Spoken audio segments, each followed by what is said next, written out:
Hello everybody, welcome back to Let's Play Hearts of 4, the new order as Siberia. Let's continue on from where we last left off. So, we are trying to increase civilian production, mostly because I just want one civilian factory. Just one. Just a single factory that I can use for something. 30% utilization. I mean, I can increase the budget on you. Use 10, increase cost 5%. I mean, it's so expensive, and I know I'm losing money. But we need to spend. I need to build something, right? I now have one factory. We've done it. That's progress, and I'll use that immediately to trade over some rubber because I want to build my planes at least somewhat faster. So, assuming England has won their war against Wales. Yep, not a huge surprise whatsoever. Is there anything I can like spend less money on? You know what? Get out of here. Resource efficiency gain, stability goes down, war support goes down. But honestly, I don't think that's so bad. We'll lose a little bit of stability. But never mind, it's also shifted us again. So it shows what the hell I know. So apparently we're not building anything. I have no idea how the money mechanics work sometimes. Well, we're poor. But I think that's okay. I mean, we're 6.7 GDP. How do I save money? It's a good question. Okay, so we've encouraged the peasant communes. After that, let's get... You know what? One civilian factory, 2 infrastructure, and some... Pretty sure that's tungsten. We could probably use that. Courtesy call. In the bustling city of Novosibirsk, people don't see people. Sure, they saw people, but not like for what they were. They saw fur coats and hats. They didn't see people that they walked by. Such was the nature of the metropolis, even in an anarchist society. Fillmore didn't like that. Surely people weren't hardwired to hate each other. The success of the free territory proved that. People cared about other people. That's what he told himself as he shivered outside of the busiest store in the city he could find. He didn't acknowledge as people walked by as he struggled to set up. He didn't find it troubling when nobody stopped to inquire why he was outside the business with a table and a poster board in the middle of a snowy evening. He knew that once his booth was set up, people would fill the streets with lines, eager to contribute. Hours passed. Fillmore sipped out his coffee and to keep himself warm as people passed. He watched them all. He tried to notice them, just to see if they would notice him. Something about the city vexed people. They were focused on where they were going, what they needed to purchase, and nothing more. Maybe we just need a little nudge. Also change in these little nudges. Good evening. I've been collecting names for a charity my commune is organizing. The woman, obviously annoyed by trying to avoid confrontation, smiled. Oh, that's very admirable. I wish you the best. She started to continue on her way, but was stopped by a tight grip of the man's hand. You see, ma'am, there's a troubling, sickening plague in this city, and many others. That of negligence and inaction. Well, while we may enjoy the comforts of sitting living, there are many of our companions fighting for their lives on the frontier. I believe it's our duty to provide them, our fellow brothers and sisters, no matter where they are from. The woman recoiled, obviously shaken. She looked around support. Somebody to free her from the clutches of the man grabbing her in the middle of the plaza, but found people continuing as they were, unbothered. She frowned, not because of her situation, but because nobody had even acknowledged it. She furrowed her brow and turned back to the man at the table. How can I help? We can convince them. We don't need to convince these people. No convincing. You are meaningless. I don't need to hear what you have to say about anything. I know okay, manpower is actually quite low. Like, very low. So, you know what? Let's cut 2 of you guys. Like, do we have any... One sec. Well, we do have occupied territory. This area down here, I've not actually been able to core it.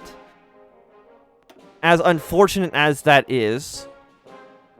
And actually, I'm looking at this. Right now... You're capped for -7. Base value is at 35. Compliance is at -22. If I were to just have nobody garrisoning that area.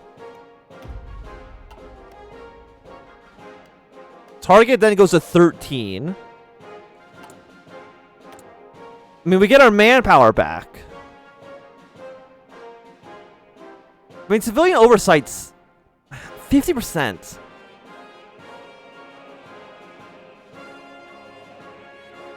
We probably, you know what, I think we need to get our compliance up a little bit more then.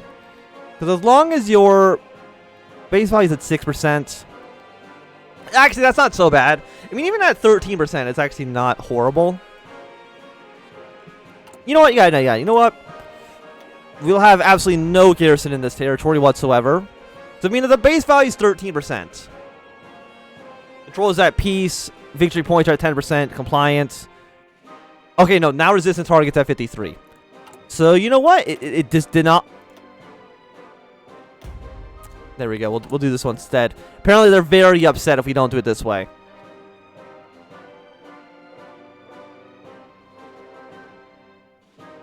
So you should get resolved in a moment. Yeah, base target is now 3%.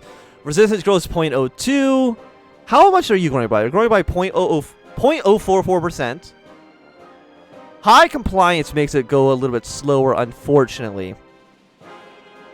But eventually we do want this area. If we can get it to, I think, 100% compliance, then we probably don't need to garrison the territory. It'll be done in just a few more days. Of course, all of this, guess what, costs money. The thing that I really don't have. But you know what? What can you do, right? So you'll be finished. We'll get one more factory, which is nice. Bonus for the infantry, yeah. You are extremely expensive, but you know what? Let's integrate the urban economies. Could prove worthwhile for us for sure.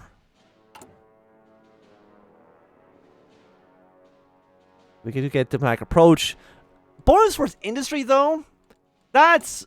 Do I need that? And the reason I'm wondering that is because, like, for our industry, all of our future techs for, like, 1970. Like, we're as good as we can possibly be right now for technology. Actually, no, that's not true. We can get a little bit more for civilian, but you don't really do much if I don't have civilian factories actually available to us. Okay, it looks like the Iberian market has collapsed, so that's probably one more step towards the possible civil war. Fighter levels at 5. This organized federal army. It's moderately stable. So, I mean, that's good for you. We'll see if that, you can kind of keep that up or not. I'm going to lean more towards you're not going to be able to maintain that. And our motion in 21 days will be ready to go. It looks like UNITA did win their war. At least I believe it's UNITA. Yeah, UNITA has won their war in Angola. Again, it doesn't really make any difference to us. Especially since I don't think any of those countries down there even have focus trees. So even if we wanted to do something... Okay, we've integrated the economies there. 4 civilian factories would be nice. You know what? You would also be pretty good. So we'll go for you next. But, like, at a 50% cost reduction, they're still extremely expensive. I could maybe go for more oil. No, we actually have 123 oil in the country. That's pretty good. Yeah, like, we really can't go for any of these. As unfortunate as that is. We're still getting you guys going. We still have some cheaper research here. So, you know what? Let's keep upgrading our tanks to be as good as they possibly can be. A diplomatic approach. Excuse me, companion. Do you have a moment to talk about what you can do for the free territory? Then they'll begin to formulate a response to the man at the door, but was never afforded the chance. You have the ability to help your commune in more ways than you can imagine. It's not just the Black Army that defends us. It's the people in the factories and those willing to march in the streets to spread our message. Then Neil smiled politely. He didn't bother with these types. He didn't hate where he lived. He didn't like it either. Like most in Kamarov, Dana was just trying to get by. He worked at the steel mill until 6. He picked up his dinner and returned home, ready to settle down for the night and do it all over again. He didn't care much for liberation, this, and people's justice or struggle or whatever the buzzword this week.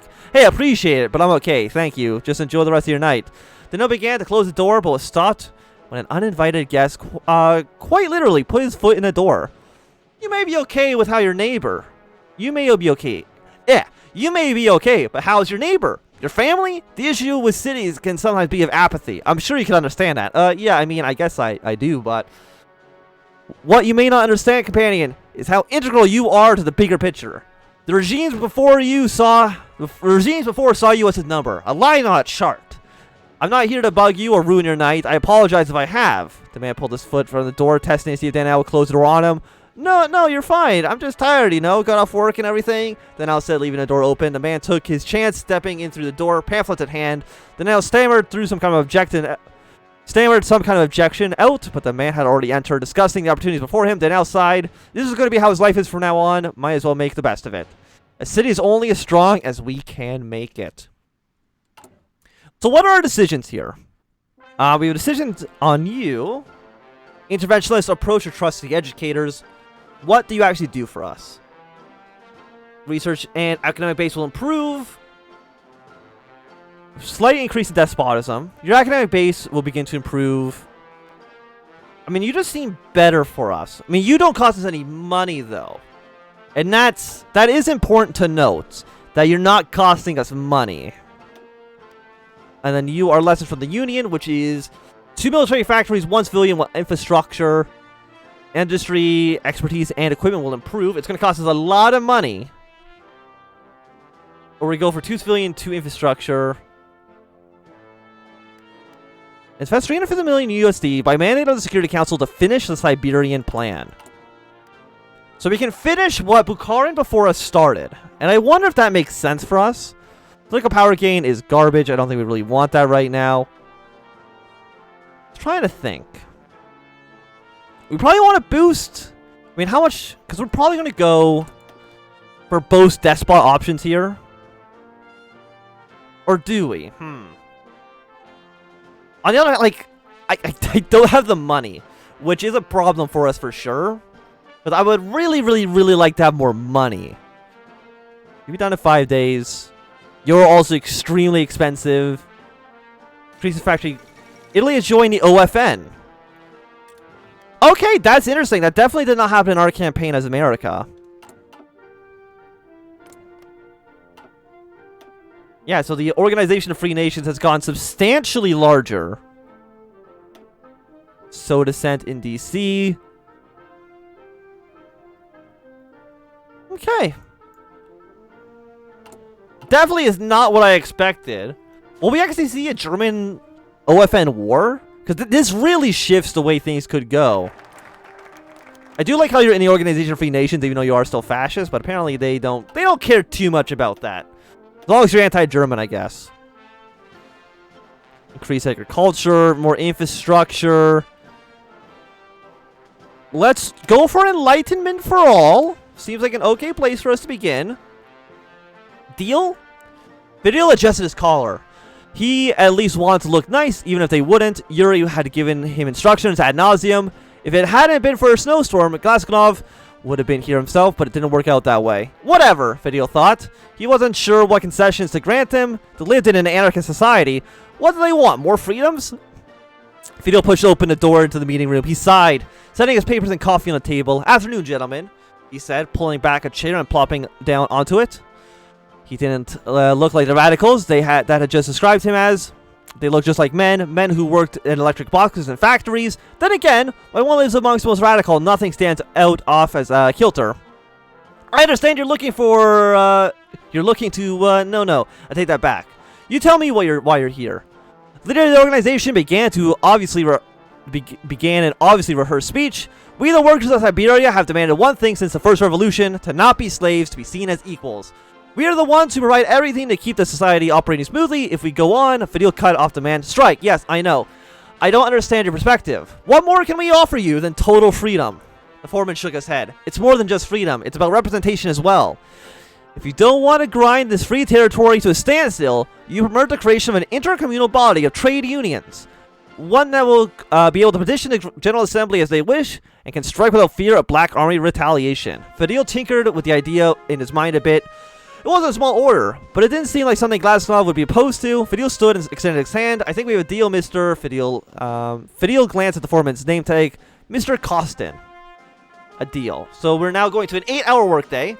More stability, more effective growth. Factor output goes down a little bit. Well, we are getting more support for Libertarian Socialist, which is completely okay for us. 44. Militia Alliance, Manpower, War Support. Research pay plus 10% wouldn't actually be bad. So you know what? I'm going to research you. And then follow that up with 750 manpower. You know what? Manpower is getting a little bit risky at this point. I need most of you guys to agree with us. Fine, I'll pay you $1 million. 40 political power is completely okay. 150 rifles more. If you want, take the guns. Just take all of the guns. I do not need them. I don't need 40,000 rifles. Like, we're just never going to run out of guns this entire campaign.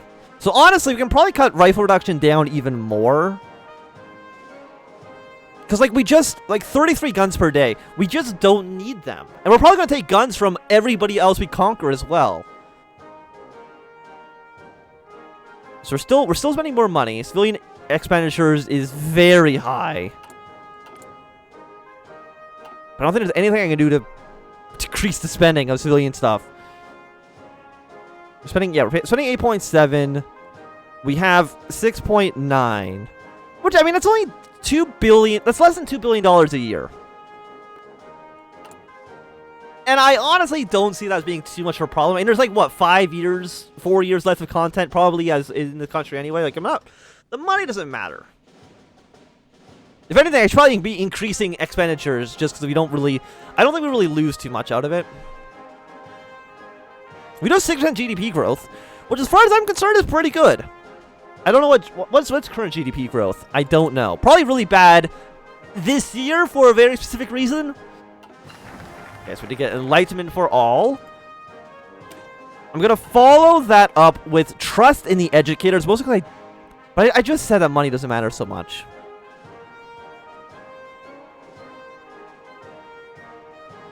You know what? Let's put trust in the educators, regardless. Candlelight reading. Yana's mother bent over the boy, kissing him on the forehead. Yana, his dark brown hair messy and dirty, beamed up with his mother. He was going to go to school. Well, okay, it wasn't school. The kind of school that Misha and Gleb got to go to. Their school had them get up way too early in the morning and been gone for almost a whole day. He couldn't attend their school, even if he wanted to. His family needed him on the farm. He was chief of feeding the horses, a very prestigious title, his mother assured him. Still, such an important title would only carry him so far in life. What he really needed was learn how to read. She pulled open a door, wishing her son the best, and practically pushed him out into the Siberian wasteland. Yana stood on the porch for a while, simply staring at the stars above him. He wanted to know more about them. How did they get there? Who put the stars where they were? He able to figure out the lesson. Yana traversed the village, walking past the houses of all his neighbors. Their children nestled snug in their beds. He wasn't tired. He was a big boy, whose bedtime had just been abolished in the name of the state. Or maybe it was against the state? He wasn't really sure what the state was. He wondered if stars were states, and what if they had bedtimes too. Yana knocked on the wood door of Popov's house. Within seconds, the door swung open, revealing an apron-clad Mrs. Popov. "Oh, Yana, I'm glad you can make it. You can join the other boys in the dining room. Let me get your coat." Once she unbuttoned his coat, a rectangular object dropped it out from inside. "What did you bring with, Yana?" "It's a book. I'm going to learn how to read." The child grinned ear to ear at the elderly woman before darting to meet the rest of the classmates. To lead, one must first lead.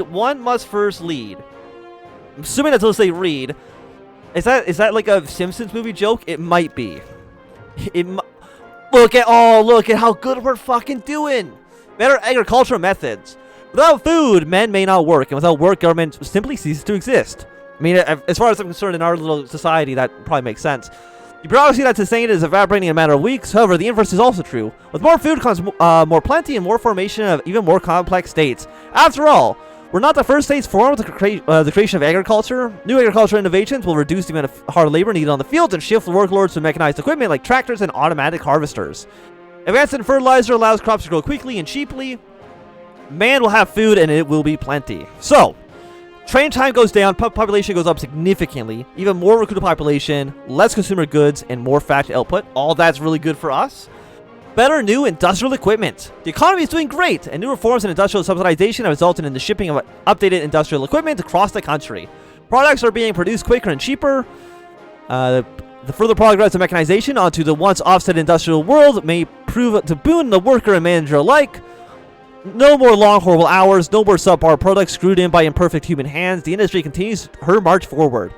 These were the long coming, however. Increase in budget and renewed focus on what our industries are making have increased support, much needed renovation in our country. So, more research fits to gain, construction speed, a ton more output, which is fantastic.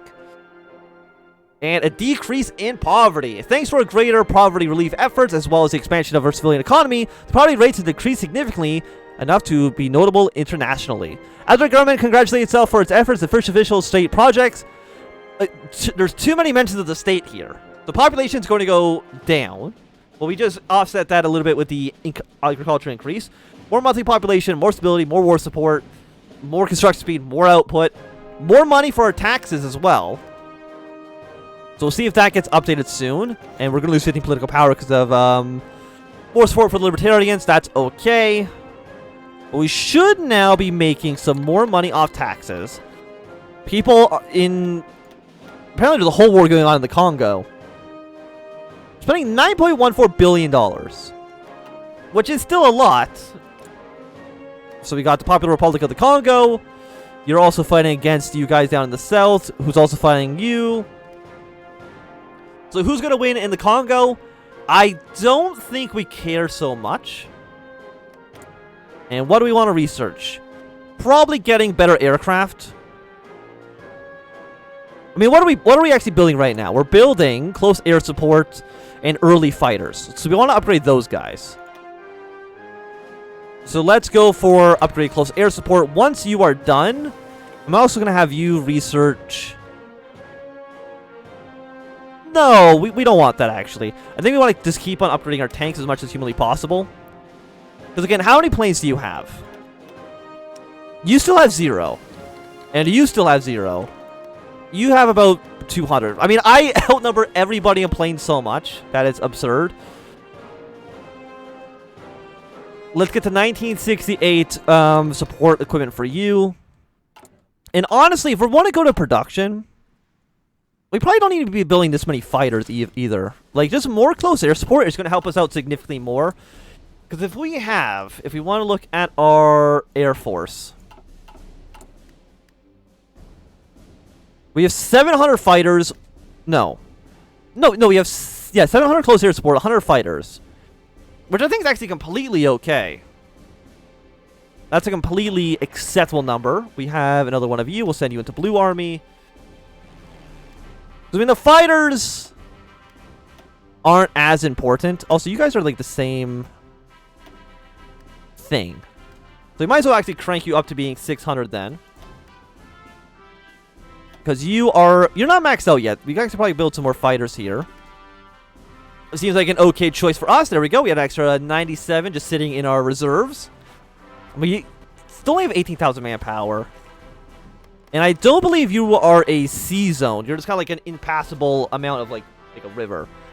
But I do think that for right now, this is going to be a good time for us to end this episode. So thanks everybody for watching. My name is Swam. If you've enjoyed, remember to thumbs up. And not enjoy, please thumbs down. You want to subscribe, and goodbye.